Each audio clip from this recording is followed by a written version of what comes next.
Oval Meadow wig, and if you haven't seen the review yet, you should definitely go check it out. I'm going to show you how to cut the lace off of a wig, okay? So some wigs, well, a lot of wigs come with lace to cut off in the front. Hold the wig up like this, and you can have any pair of scissors. I have these school scissors that I'm using. So you see the lace, and you just want to cut across, okay?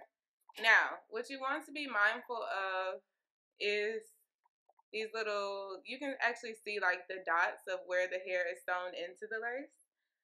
You just want to you want to cut around those, okay? So be careful. And it's not like super scary, y'all. Just cut little by little at first, and then you can go in more details and get little bit closer to the hairline, okay? So again, we're just gonna cut across. And keep cutting all the way across.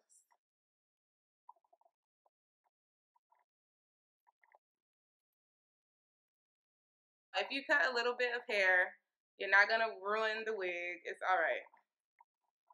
Okay, so I cut that piece of lace off. Now, I still have more lace up here to cut because it's still not close enough to the hairline, as close to the hairline as I want it. So we're going to get a little bit closer and cut that a little bit more thin, okay? So we're going to do the same thing. And sometimes you may have to like put it to your chest to get it really close. Or you can even put it on a wig head, which may be easier for you, so that you don't have to hold and cut at the same time. But again, I'm just going to cut it a little bit closer. So when I say closer, I mean closer to the hairline. So closer to those black dots that the hair is coming out of, closer to the actual wig. Just to get it as close as we need it to be. Because we don't need any of this lace that's in front of the hairline.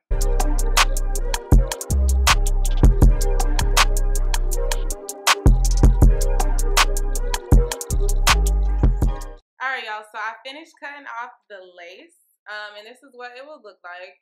And if you feel like you want to get a little bit closer, you can just take your time. You don't have to rush to do this. Put the wig on and see if we need to pluck the part, add our foundation, concealer, whatever it may be. Alright, y'all, so looking at the parting space, it's actually not that bad. However, if you wanted to make it look a little bit wider, all you would do, I have this long rat tail comb with the metal ends on it, and you would basically just go in, like take a piece of hair, and you want to pluck your part in very, very small sections, okay?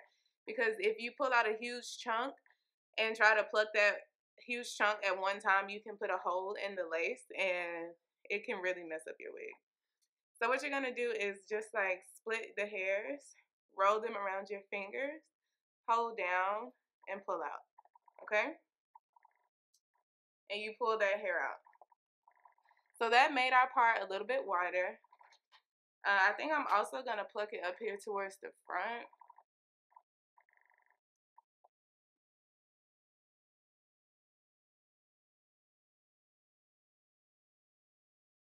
So to make sure that you're not making your part too wide, just do it in small sections like I said before, because once you pluck that hair, once you pull it out, you can't reverse that.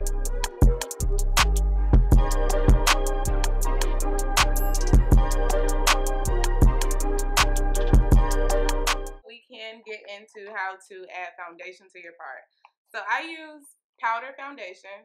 I used to use liquid, but sometimes liquid doesn't stay in like the actual parting as much as powder does. I like to use powder foundation. Some people like to use concealer. Only thing, because I am of lighter skin complexion, my concealer can be pretty bright. And I don't want my part to be so distinct. I actually want it to like blend in with my skin, which is why I use foundation instead of concealer, okay?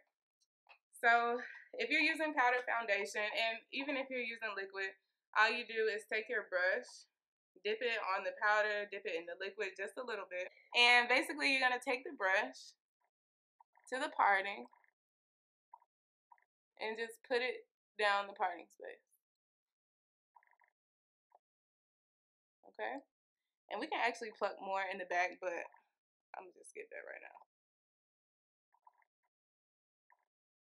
Okay, so that I can even tell that right there made it look more like a natural scalp instead of just some lace.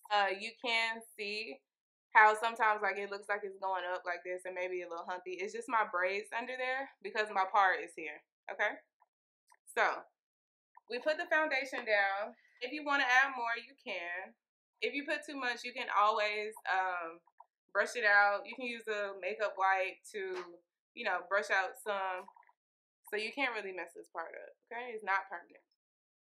So we can go back to the parting and just do the same thing with the foundation and just make that part look a little bit better, okay? And that's it, y'all. That's all you have to do. This is the amount of hair that I plucked from the part. It's I plucked more before, so it's not really that bad. The parting, like I said before, wasn't super bad, so we only had to pluck a little. Another thing about plucking though, it will sometimes cause shedding, but it won't be like your hair is falling out. But see, because I plucked those other hairs, some of the hair that didn't come out of my hand will come out of the wig, like when you brush your hands through it, when you put a comb through it. But I mean, it's okay, y'all. It's just coming from you literally pulling the hair out. Another thing about the parting, you want to, when you do your edges, you want to just blend your edges with the beginning of the parting space. So again, my parting space is in a middle part right now, but we can still use my edges as an example. So you just want where the parting ends, or I guess begins right here. You want your edges to kind of blend in with that. And sometimes you can even add a little bit of foundation to your actual skin just to make it blend all together. Because what you want to do is make it seamless. Make it look like this is coming from your scalp. And just not have that line of where like you can tell, oh, she has a wig on. Okay, so that's what we did with this, y'all. We cut the lace off, we plucked the part, and we added foundation. And that's all I do, y'all. If you have any other questions for me, just leave them in the comment box.